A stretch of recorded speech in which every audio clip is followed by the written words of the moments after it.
Bismillahirrahmanirrahim.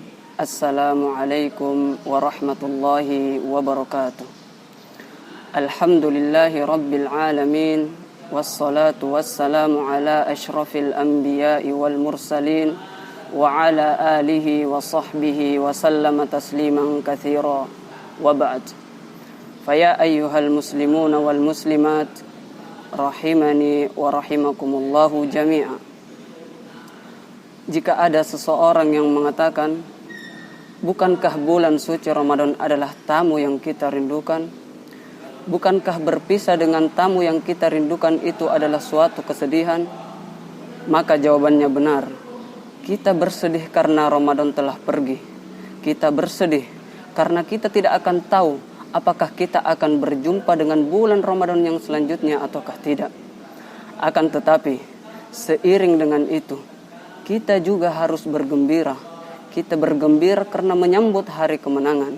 Kita bergembira karena Allah Subhanahu wa Ta'ala memberikan kita kemudahan untuk melaksanakan ibadah-ibadah pada bulan suci Ramadan. Kita bergembira karena Allah Subhanahu wa Ta'ala berikan kita nikmat dan taufiknya dan memudahkan kita untuk menjalankan ibadah-ibadah di bulan suci Ramadan. Akan tetapi, namun jangan sampai ibadah-ibadah, amalan-amalan yang kita lakukan di bulan suci Ramadan menjadikan kita yakin bahwasanya kita mampu melakukan ibadah-ibadah tersebut karena kekuatan kita, karena kehebatan kita, sehingga itu menjadikan kita lupa bahwa sesungguhnya kita mampu melaksanakan ibadah-ibadah, kita mampu tilawah Al-Quran, berpuasa di bulan suci Ramadan. Itu semua adalah nikmat daripada Allah Subhanahu wa Ta'ala yang wajib kita syukuri dengan mengumandangkan takbir, tahmid, tahlil dan tasbih. Ma'asyiral muslimin rahimani wa rahimakumullahu jami'an. Perlu kita ketahui bahwa tidak semua kebaikan yang kita lakukan itu akan diterima oleh Allah Subhanahu wa Ta'ala. Sebab kenapa?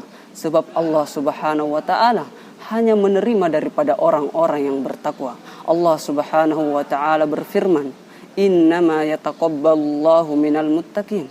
Sesungguhnya Allah Subhanahu wa Ta'ala hanya menerima daripada orang-orang yang bertakwa. Siapakah orang yang bertakwa itu? Orang yang bertakwa adalah orang yang ketika melakukan dan semakin banyak melakukan amalan saleh, maka ia akan semakin takut kepada Allah Subhanahu wa Ta'ala. Orang yang semakin banyak melakukan amalan soleh, maka ia semakin merendahkan dirinya dan tidak menyombongkan dirinya dan merendahkan orang lain disebabkan amalan-amalan yang dilakukannya. Ma'asyiral muslimin rahimani wa rahimakumullahu jami'an. Maka jika demikian, tidak ada alasan bagi kita untuk memastikan apakah ibadah-ibadah, apakah amalan-amalan yang kita lakukan itu diterima oleh Allah Subhanahu wa Ta'ala ataukah tidak. Maka selayaknya lah kita belajar daripada Nabi Ibrahim alaihissalam, Abul Anbiya, bapak daripada seorang nabi. Dia adalah Khalilullah, dia adalah kekasih Allah Subhanahu wa Ta'ala. Akan tetapi, ketika Nabi Ibrahim alaihissalam membangun bangunan Ka'bah dengan bangunan yang sempurna, kiblat bagi seluruh kaum muslimin, apakah Nabi Ibrahim alaihissalam membanggakan dirinya? Apakah Nabi Ibrahim alaihissalam menyombongkan dirinya karena dia telah membangun Ka'bah dengan bangunan yang sempurna, kiblat bagi seluruh kaum muslimin? Maka tidak demikian para hadirin sekalian. Akan tetapi Nabi Ibrahim alaihissalam merasa ketakutan jangan sampai ibadah-ibadahnya, persembahannya, bangunannya tidak diterima oleh Allah Subhanahu wa Ta'ala. Maka Nabi Ibrahim pun terus berdoa dan berdoa. Dan doanya diabadikan di dalam surat Al-Baqarah. Rabbana taqabbal minna innaka antas sami'ul alim. Ya Allah, terimalah persembahan-persembahan kami. Sesungguhnya Engkau maha mendengar lagi maha mengetahui. Dan diriwayatkan pula daripada sahabat-sahabat Rasulullah SAW bahwa mereka setelah melaksanakan sholat Idul Fitri, maka mereka pun tidak lupa untuk saling mendoakan dan mengucapkan taqabbalallahu minna wa minkum. Semoga Allah menerima ibadah kami dan ibadah kalian semuanya. Ma'asyiral muslimin rahimani wa rahimakumullahu jami'an. Bulan suci Ramadan bukan batas akhir untuk kita beribadah. Bulan suci Ramadan bukan batas akhir untuk kita rajin di dalam melaksanakan ibadah-ibadah.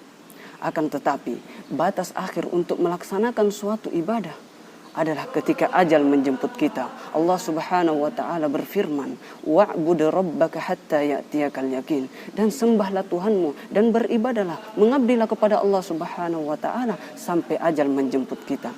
Tatkala kita hanya mengenal masjid dan sholat malam di bulan suci Ramadan, tatkala kita hanya mau mengaji di bulan suci Ramadan, tatkala kita hanya mau berinfak, bersedekah di bulan suci Ramadan, tatkala kita hanya mau berdoa, berzikir di bulan suci Ramadan, maka sangat dikhawatirkan dan sangat ditakutkan jangan-jangan sampai kita hanya menyembah bulan suci Ramadan, tidak menyembah Allah Subhanahu wa taala, pemilik bulan suci Ramadan. Bulan suci Ramadan pergi, akan tetapi masih ada bulan-bulan yang lainnya. Masih ada bulan Syawal, Muharram, Sya'ban dan lain-lain sebagainya. Pemilik bulan suci Ramadan itu adalah pemilik bulan-bulan yang lainnya. Jikalau kita ingin mengetahui apakah ibadah-ibadah kita di bulan suci Ramadan itu diterima oleh Allah Subhanahu wa taala ataukah tidak, maka lihatlah diri kita. Apakah kita mampu istiqomah? Apakah kita mampu terus untuk mengendalikan hawa nafsu kita di luar bulan suci Ramadan? Karena bulan suci Ramadan pada hakikatnya adalah bulan untuk melatih, untuk latihan agar supaya kita dapat mengendalikan hawa nafsu kita. Bahkan sesuatu yang halal di bulan-bulan suci Ramadan, seperti makan dan minum, itu diharamkan pada bulan suci Ramadan pada siang hari. Agar supaya kita berlatih, untuk menjadi hamba yang senantiasa mengendalikan hawa nafsunya dari hal-hal yang dilarang oleh Allah Subhanahu wa taala. Mungkin cukup sekian dari saya. Kurang dan lebihnya mohon dimaafkan. Jikalau ada kata-kata yang salah, maka itu datangnya dari diri saya pribadi. Jikalau ada kata-kata yang benar, maka itu datangnya dari Allah Subhanahu wa taala. Wa sallallahu ala sayyidina Muhammad. Assalamualaikum warahmatullahi wabarakatuh.